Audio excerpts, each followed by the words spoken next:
Okay, so let us start this chapter. ये chapter का नाम है आपका, मैं नाम बता दूं आपको चैप्टर का, which is very important, canvas of soil. ये क्लास 9th का चैप्टर है और क्लास 9th में एक छोटा सा पोयम है जिसमें मात्र 12 लाइनें हैं। इसको मैं एक्सप्लेन कर देता हूँ शॉर्ट में।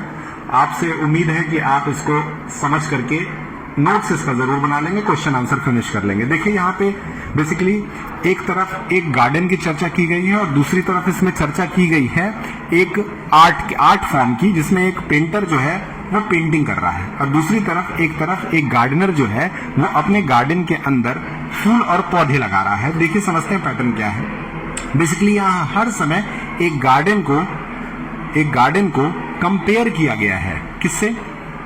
एक आर्ट से, एक ड्राइंग से कंपेयर करते हुए पोएट क्या कहता है? Palette of the earth rich and deep where the dreams of gardener seep, brush strokes of seed painted to awaiting spring vibrant hue. का मतलब यहाँ पे बेसिकली ये हुआ, पैलेट का मतलब वो बड़ा सा एक आपके पास जो कार्डबोर्ड होता है जिसके ऊपर पेंटर जो है वो कलर्स को मिक्स करता है और मिक्स करके फिर उससे पेंटिंग करता है। तो बेसिकली जो अर्थ है वो एक पैलेट की तरह है और अर्थ का मतलब यहाँ पे सॉइल है।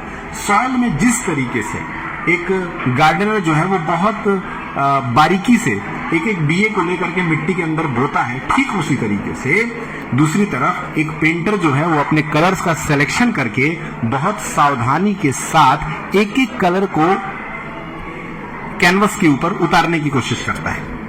ब्रश स्ट्रोक्स की अगर बात करें तो brush strokes of seed planted two का मतलब यहाँ पे ये है कि जो ब्रश होता है, जितनी सावधानी से ब्रश को चलाया जाता है कैनवस के ऊपर, उसी तरह से उसी सावधानी के साथ एक प्लांटर जो है, जो गार्डनर है, वो उसी सावधानी के साथ सीड्स को लगाता है।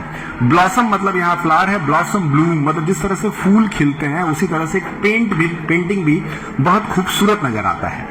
Dancing in the morning light, dancing in the morning light का मतलब यहाँ क्या है कि जब मंद मंद हवा चल रही हो और साथ ही साथ सूरज की रोशनी पौधे के ऊपर पड़ रही हो तो पौधा कुछ इस तरीके से लहराता हुआ नजर आता है। Nature art Avenue, each plot का मतलब यहाँ पे ईच गार्डन से है या ईच पेंटिंग से है। अ कैनवस वाइड, जैसे हर एक प्लॉट को, हर एक जमीन के टुकड़े को एक कैनवस से ही कंपेयर किया गया है, जिसके ऊपर, कैनवस का मतलब एक ऐसा क्लोथ जिसके ऊपर पेंटिंग की जा सकती है। Where art and life coincide, यहाँ पे आर्ट और लाइफ यानी कि एक तरफ प्लांट है जिसका कंपैरिजन लाइफ से किया गया है और एक तरफ आर्ट है जिसमें ड्राइंग पेंटिंग आप करते हैं। दोनों को एक दूसरे से कंपेयर किया गया है। आगे बढ़ते हैं। फिर इसके बाद है shades of green and blue, each plot of canvas wide in the hands of those who till. अब क्या है, जिस तरीके से खेत या फिर लैंड की जिम्मेदारी गार्डनर लेता है, उसी तरीके से एक पेंटिंग की पूरी जिम्मेदारी जो है वो एक आर्टिस्ट लेता है। गार्डन बिकम्स पेंटिंग स्टिल, और गार्डन और पेंटिंग ये दोनों को इस चैप्टर में एक दूसरे से कंपेयर करते हुए एक दूसरे की तरह ही दिखाया गया है। धन्यवाद।